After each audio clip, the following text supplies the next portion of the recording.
I would love to get your insight on Lee Zeldin, the head of the EPA, rolling back a lot of the restrictions.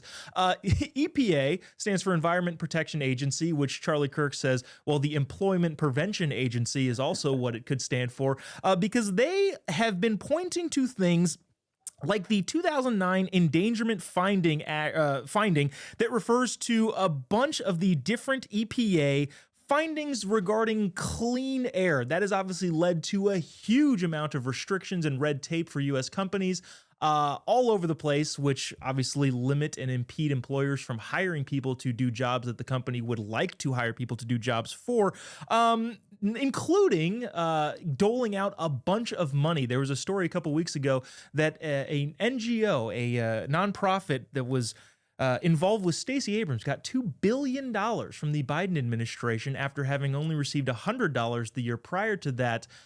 Basically, Lee Zeldin is saying, hey, we're kind of doing what Doge is doing, where we're cleaning up a bunch of the waste, but we're also going to eliminate a bunch of red tape. How welcome of an operation do you think that'll be for the American people, Chris?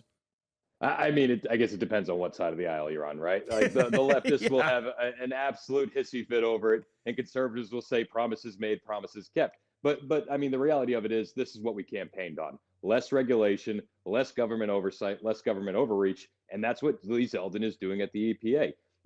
Every time the topic of climate change comes up, you could just point to two countries, India and China, and say, what about them? And why are we limiting our country when we're actually doing a pretty good job? I don't know if you've looked around lately, but Los Angeles is actually pretty nice. We don't have the smog that they had back in the days. Mm-hmm. And I say pretty nice. Ignore the poop on the streets and the needles. But if you look up, it's not as bad as it once was. And you can point to so many different areas and say the exact same thing, whether it's in Appalachia or Los Angeles. Promises made, promises kept. We got to rein in some of this regulation, and that's what Lee Zeldin is doing, and I think that's a good thing.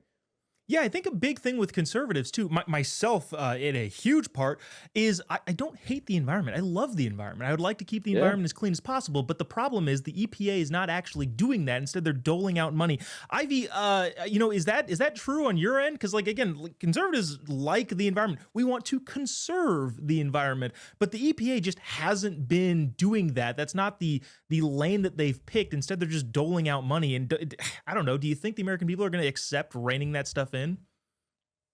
Well, like Chris said, it depends what side of the aisle you're on. If you're a team, just throw money at it, and then we can check that off the list. As long as we throw money and call it environmental protection, then I'm doing my job.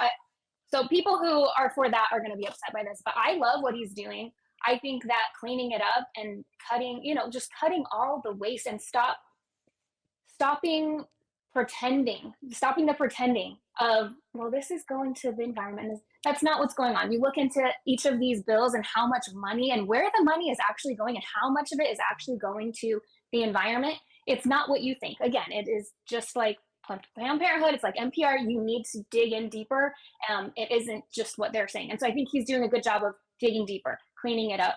And that is exactly what a lot of us voted for.